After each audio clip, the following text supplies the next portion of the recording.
दोस्तों, आइए जानते हैं कैसी है यमराज की सभा जहां पापी मनुष्यों को मिलती है सजा। जैसा कि आप सभी जानते हैं कि हिंदू धर्म में यमराज को मृत्यु का देवता माना जाता है, जो यमपुरी में निवास करते हैं। मृत्यु के बाद आत्माओं को इसी यमपुरी में ले जाया जाता है, जहां उनको उनके कर्मों के हिसाब से सजा या फिर ईश्वर प्रदान किया जाता है। गरुड़ पुराण के 14वें अध्याय में यमपुरी का विस्तार से वर्णन मिलता है। आज की इस वीडियो में हम आपको बताएंगे कि यमलोक कितना बड़ा है और देखने में कैसा दिखता है, इसे बनाया किसने है, यमराज की सभा कैसी होती है, जहां मृत आत्माओं को उनके कर्मों के हिसाब से सजाएं सुनाई जाती हैं। सभा में यमराज किसके साथ बैठते हैं और मनुष्यों को उस सभा में किन किन द्वारों से ले जाया जाता है। दोस्तों, यमपुरी से जुड़ी आश्चर्यजनक बातें जो गरुड़ पुराण में भगवान विष्णु ने गरुड़ जी को बताया था, इस वीडियो के माध्यम से आपको भी पता चलेगी। आगे बढ़ने से पहले आपसे अनुरोध है कि हमारे चैनल प्रेरणादायक को अवश्य ही सब्सक्राइब कर लिया करें।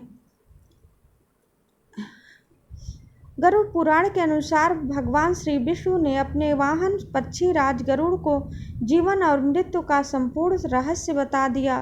तब गरुड़ ने उनसे पूछा कि हे स्वामी, आपके पवित्र वचनों से मैं जीवन और मृत्यु का रहस्य तो जान गया, परंतु कृपया कर मुझे यह भी विस्तार से बताइए कि यमराज की वह सभा कैसी है जहाँ इंसानों और पृथ्वी लोक के अन्य प्राणियों की आत्माओं को मृत्यु के बाद लाया जाता है और फिर उनके कर्मों के आधार पर उन्हें सजाएं दी जाती हैं। तब भगवान विष्णु ने पक्षी राज गरुड़ को बताया कि हे पक्षी श्रेष्ठ, यमराज जिन्हें धर्मराज के नाम से ही जाना जाता है, वह यमपुरी में निवास करते हैं। संपूर्ण वज्र से बना हुआ यह लोक नारद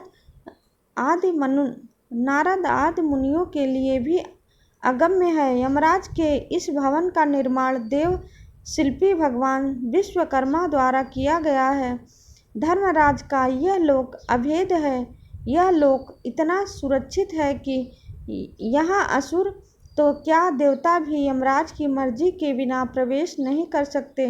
यहाँ यमराज की सभा होती है, जिसमें आने वाली आत्माओं को उनके कर्मों के आधार पर न्याय मिलता है। यमराज का यह महल चौकोर है, जिसमें चारों दिशाओं में 4 द्वार हैं, जो चारों ओर से ऊंची ऊंची दीवारों से घिरा हुआ है। देव शिल्पी भगवान विश्वकर्मा द्वारा बनाया गया है। यह महल 1000 योजन में फैला हुआ है। देखने में यह महल चमकती हुई बिजली और सूर्य के तेजस्वी स्वरूप के समान आभा है। उस पुरी में धर्मराज का जो भवन है, वह स्वर्ण के समान कांतिमान है। 500 योजन ऊंचा और 1000 खंभों वाले यमराज का यह भवन कई तरह की मड़ियों से सुसज्जित है। सैकड़ों घंटों की ध्वनियाँ उस भवन में हमेशा गूंजती रहती हैं। यहाँ पर शीतल मंद वायु बहती रहती हैं, जिनके बीच अनेक प्रकार के उत्सव होते हैं। यमराज की सभा बहुत विशेष है। यह 100 योजन तक फैली है। इस इच्छा स्वरूप आकार बदल लेने वाले तथा देवलोक एवं मृत्युलोक के सभी रसों से परिपूर्ण है। वहाँ न अधिक ठंडी है, न अधिक गर्मी है। वहाँ न किसी को भूख प्यास लगती है और न ही किसी प्रकार का दुख होता है। धर्मराज की सभा में धर्म की प्रवृत्ति होती है, न वहाँ पर पक्षपात होता है और न ही वहाँ झूठ बोला जाता है। लेकिन पापी मनुष्य जो दक्षिण द्वार से यमपुरी में ले जाए जाते हैं, इस सभा को देख नहीं पाते, जबकि जो मनुष्य अन्य तीनों दिशाओं से यमपुरी में लाए जाते हैं, इस सभा को देख पाते हैं। या यमराज की सेवा में लगे दूतों को यमदूत कहा जाता है। यमलोक के द्वारपाल को धर्मध्वज कहा जाता है। यहाँ महड़ और काल पुरुष नाम के 2 प्रमुख रक्षक हैं। यमलोक में मृत आत्माओं के प्रवेश के लिए 4 द्वार बनाए गए हैं। मृत्यु के बाद आत्मा को यमदूत मृतक के कर्मों के अनुसार उचित द्वार से प्रवेश कराते हैं। सात्विक विचारों वाले माता पिता और गुरुजनों का आदर करने वाले सत्यवादी लोगों को पूर्व के दरवाजे से प्रवेश मिलता है, वहीं साधु संतों को उत्तर के द्वार से प्रवेश मिलता है और दान पुण्य करने वाले व्यक्तियों को पश्चिम द्वार से प्रवेश मिलता है, जबकि दक्षिण द्वार से पापियों को प्रवेश मिलता है। उत्तरी द्वार से जो भी आत्मा यमलोक में प्रवेश करती है उसे किसी भी तरह के कष्टों का सामना नहीं करना पड़ता, अर्थात इस द्वार से प्रवेश का अर्थ है कि उस आत्मा को सीधे स्वर्ग में स्थान मिल जाता है।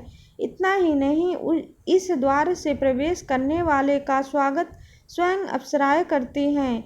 इसके अलावा यमलोक के मध्य भाग में यमराज के सहायक चित्रगुप्त का भवन बना हुआ है, जिसका विस्तार 25 योजन तक है। चित्रगुप्त का यह भवन लोहे के सरिये द्वारा चारों ओर से घिरा हुआ है, जिसमें आने जाने के लिए सैकड़ों गलियां हैं और सैकड़ों पताखा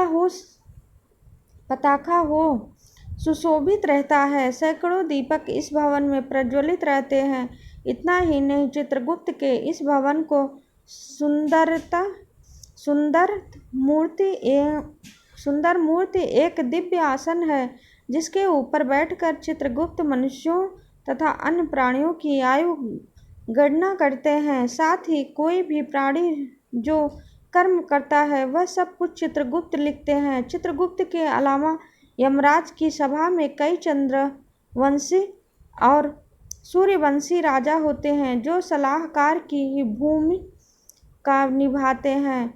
इनकी सलाह पर ही यमराज सजा का निर्माण करते हैं और मृत्यु के बाद जब आत्मा को यमलोक लाया जाता है तो पृथ्वी के लोक की तरह ही यहाँ भी सभा का आयोजन किया जाता है, परंतु यहाँ किसी तरह का भेदभाव नहीं किया जाता। मृत्यु आत्मा को यमराज की सभा में पहुँचते ही चित्रगुप्त एक कर उसके कर्मों के बारे में सभा में पढ़कर सुनाते हैं। फिर यमराज अपनी सभा सांसदों से मंत्रणा करने के बाद उस आत्मा के लिए दंड का निर्धारण करते हैं, जिसके बाद आत्मा को दंड भुगतने के लिए नरक में भेज दिया जाता है। और अगर कोई आत्मा अपने जीवन काल में पाप से अधिक पुण्य अर्जित किए होती है तो उसे स्वयं यमराज स्वर्ग लोक के प्रवेश द्वार तक छोड़ने आते हैं। लेकिन दोस्तों, मृत्यु के पश्चात जब आत्मा को यमलोक ले जाया जाता है तो उन्हें अपने कर्मों के हिसाब से मार्ग में ही कई तरह की यातनाएं का सामना करना पड़ता है, क्योंकि मृत्यु लोक से यमलोक तक का मार्ग बड़ा ही दुर्गम है। इस मार्ग में हमेशा अग्नि दहकती रहती है और जब कोई पापी आत्मा इस मार्ग से होकर गुजरती है तो उसका पाँव जलने लगता है, जिसकी वजह से उसके पाँव में छाले पड़ जाते हैं, जो बड़ी बड़ी ही पीड़ादायक होते हैं। जबकि पुण्यात्मा के लिए यही मार्ग शीतलता प्रदान करती है। इस मार्ग में वृक्षों की कोई छाया नहीं है जहाँ वे विश्राम कर सके। इतना ही नहीं, दुरात्मा के लिए उस मार्ग में अनादि की भी व्यवस्था नहीं है, जिससे वह अपने प्राणों की रक्षा कर सके।